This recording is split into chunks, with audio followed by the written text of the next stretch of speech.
आज हम मिले हैं बजरंग दल के प्रांत संयोजक अनुज वालिया जी से। ऋषिकुल मैदान के पास एक घटना घटित हुई है 11 साल की बच्ची के साथ। आज हम जानेंगे उनसे कि क्या समाज में घटनाएं घटित हो रही हैं, तो बजरंग दल इन चीज़ों को लेकर क्या सोचता है, क्या कहेंगे। नमस्कार। एक बेहद दुखद घटना है। एक 11 साल की बच्ची जो इस दुनिया में आती है वो दुनिया को समझ भी नहीं पाती है और उसके साथ एक वैसी पने की हरकत हो जाती है और उसकी हत्या हो जाती है। जब हम इस घटना को सोचते हैं तो हमारे घर में भी एक बिटिया है और हमारे घर में जो बच्चे हैं उनकी चिंता हमें होने लगती है। बलात्कार आज समाज का एक जघन्य अपराध है और इसे समाप्त समाज के बीच से होना चाहिए। ऐसी घटनाओं के बाद समाज का रोष प्रकट होता है, होना भी चाहिए, और सभी संगठन, सभी समाज के लोग सड़कों पर निकलते हैं और विभिन्न प्रकार से अपना विरोध प्रकट करते हैं, और होना भी चाहिए। ऐसी घटनाएं समाज में स्वीकार्य नहीं होनी चाहिए, पर हम लोगों को इसके मूल में जाना चाहिए कि ये घटनाएं होती क्यों हैं। आज से 2 साल पहले हम लोगों ने, बजरंग दल ने, एक प्रदर्शन रानीपुर मोड़ पे, चौराहे पे किया था, अनशन किया था, और उस अनशन को जनता के खिलाफ किया था।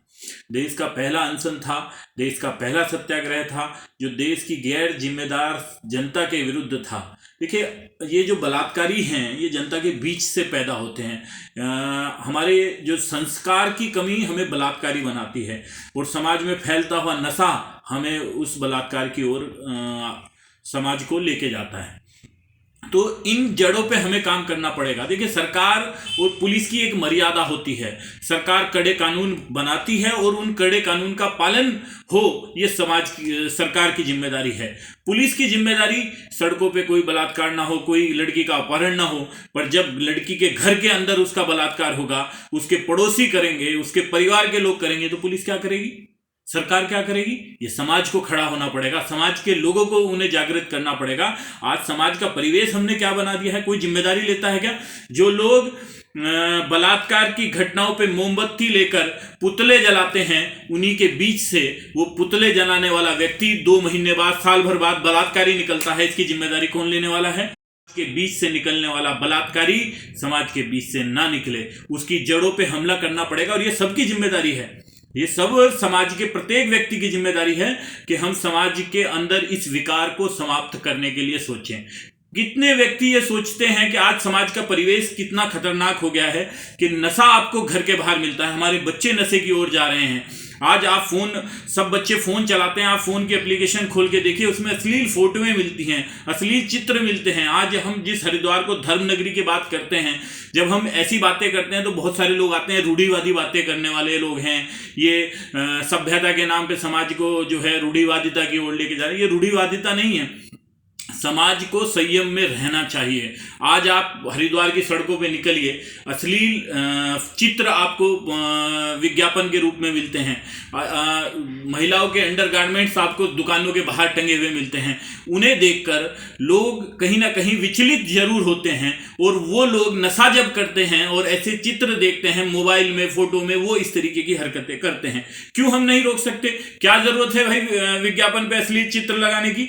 हम विज्ञापन घड़ी का है, विज्ञापन उसका है, छोटे छोटे कपड़े पहन के हम खड़े करते हैं विज्ञापन में, और आप फोन देखिए, फोन के अंदर 80% एप्लीकेशनों में छोटे छोटे कपड़े पहन के अश्लील वीडियो, अश्लील फोटोएं, ये सब अश्लीलता हम समाज को परोसते हैं। इस पे कोई नहीं बोलता है। जब वो कोई बच्चा नशा करने के बाद कोई ऐसी हरकत करता है तो हम विरोध प्रदर्शन करने निकलते हैं। जड़ पे हमें हमला करना पड़ेगा, काम करना पड़ेगा भाई इस चीज को लेके, तभी ये चीजें रुकेंगी। प्रदर्शन करने से ये चीजें, घटना को होने से पहले रोकना भाई, घटना के होने के बाद लकीर पीटने से। पुलिस ने कार्रवाई कर ली, पुलिस ने आरोपी को पकड़ लिया, पुतले फूकने से क्या मिलने वाला है। श्रद्धांजलि देने से उसे शांति मिलेगी क्या। कितने दिन से पुतले फूक रहे हैं। पुतला फूकने के बाद अगर ये रुकता तो रोज पुतला हम फूकने के लिए तैयार हैं, बजरंग दल फूकने के लिए तैयार है, पर पुतले से ये नहीं रुकेगा। ये जागृति से, ये विचार से, ये सोच से, ये संयम से रुकने वाला विषय है।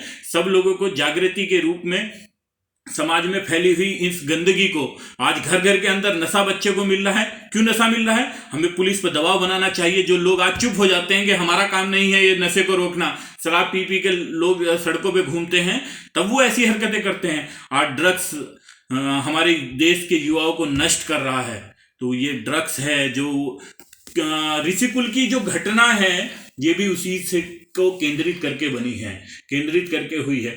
ऋषिकुल जहाँ वो व्यक्ति रहता था, वो अपराधी रहता था, जिसको इसकी सजा उसी रूप में मिलनी चाहिए पर मिल नहीं सकती, क्योंकि हमारा संविधान नहीं है ये के साथ फांसी दे दो, फांसी मिल जाएगी क्या उसे? हमारे नारे लगाने से नहीं मिलने वाली। कोर्ट भी बनने लगे, जघन्य अपराधों के लिए जो है सजाएं बहुत कठोर हो गई हैं, फांसी पे चढ़ रहे हैं बलात्कारी, पर उसके बाद भी बलात्कार नहीं रुक रहे। क्यों?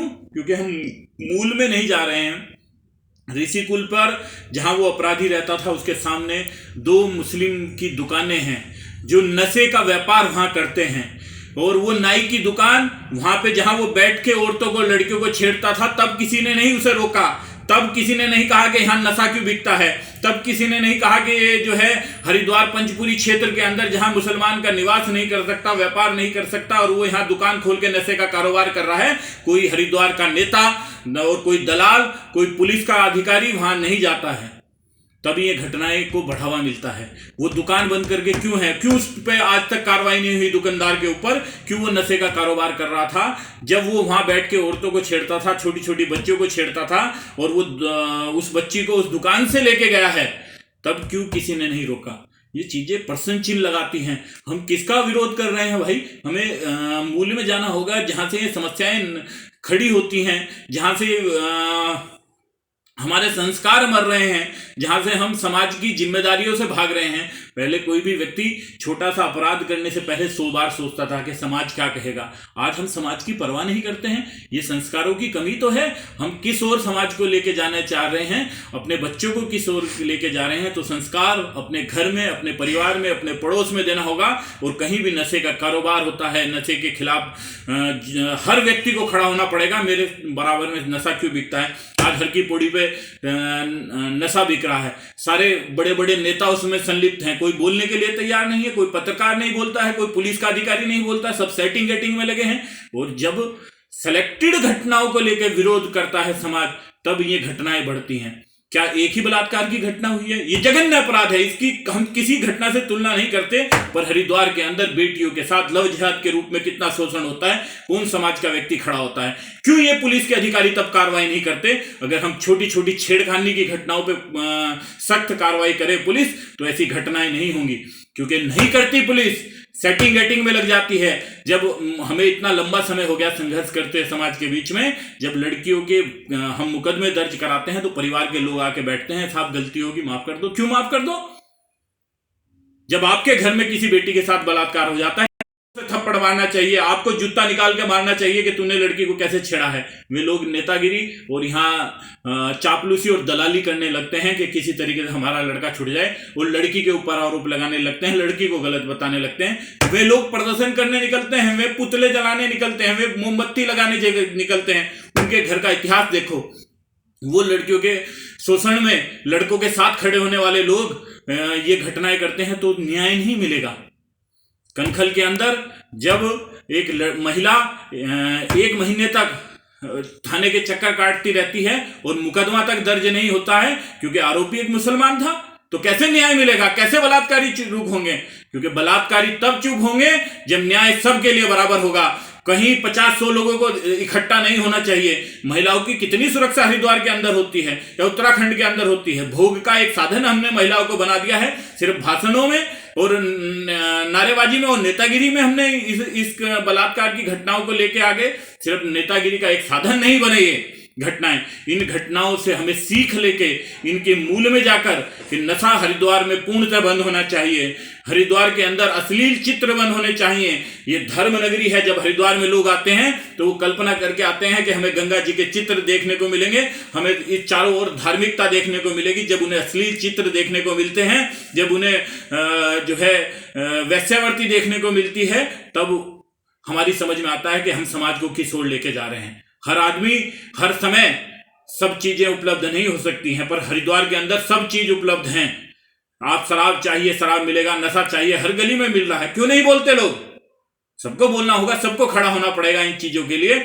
मेरे घर के पास, मेरी गली के पास कोई भी नशेड़ी नहीं होगा, इसकी चिंता हम करेंगे, क्योंकि वही नशेड़ी कल मेरी बहन बेटी के साथ बलात्कार कर सकता है, कोई जघन्य अपराध कर सकता है, इसकी चिंता हमें करनी पड़ेगी। घर घर में जाके पुलिस थोड़ी काम करेगी, वो वहां तो मेरे घर के अंदर कोई बाहर से आके ना करे, पर घर के अंदर कोई कर लेगा तो उसकी जिम्मेदारी कौन लेगा? आज घरों के अंदर बलात्कार होते हैं, कोई बोलने वाला नहीं है। तो जब सेलेक्टेड घटनाओं पे हम आंदोलन करते हैं और एक बार किसी घटना को लेके हम वो आंदोलन करते तो वो फिर सब लोग उसी में लग जाते हैं, सबके राजनीतिक स्वार्थ उसमें दिखने लगते हैं। जब हम बलात्कार में राजनीतिक स्वार्थ ढूंढने लगते हैं और राजनीतिक पार्टियां अपना स्वार्थ ढूंढने लगती हैं, तो वो मुद्दे अपनी दिशा से भटक जाते हैं। तो वो मुद्दे दिशा से ना भटकें और ये देश की गैर जिम्मेदार जनता इस बलात्कार के जघन्य अपराध की जिम्मेदारी ले। इसका जिम्मेदार कोई नहीं है, इसके जिम्मेदार इस देश की जनता है, जो इन समस्याओं का समाधान नहीं ढूंढ रही है। उन्हें समाधान ढूंढना पड़ेगा नशे को लेकर, और जो हमारी सभ्यता खत्म हो रही है उसे देखकर हमें चिंता करनी पड़ेगी। युवाओं के अंदर संस्कार डालने पड़ेंगे और सिलेक्टेड घटनाओं को लेकर प्रदर्शन नहीं, जितनी भी घटनाएं हैं छेड़खानी से लेकर बलात्कार की, यहाँ एक महिला एक महीने कनखल थाने के चक्कर काटती रहती है, पर उसे न्याय आज तक भी नहीं मिला है। और वो जो मारपीट किया वो दूसरी लड़की लेके भाग गया, ये जिम्मेदार यही है। क्यों अधिकारियों के खिलाफ मुकदमे नहीं होते ऐसे अधिकारियों के खिलाफ? आज डीआईजी और डीजीपी बड़ी बड़ी पोस्टें लिखते हैं, क्या फायदा है उन पोस्टों का? क्योंकि जब छोटे छोटे अपराधों के लिए और बलात्कार जैसी घटनाओं के लिए आप एक्सक्यूज देते हैं, आपके अधिकारी एक्सक्यूज देते हैं, वहां थाने में एक मैडम उस महिला के साथ बदतमीजी करती है कि तू अपने रजामंदी से उसके साथ सोती थी, ये शब्द जब महिला पुलिस अधिकारी यूज करती है एक बलात्कारी पीड़िता के साथ, तो तब न्याय कहां से मिलेगा?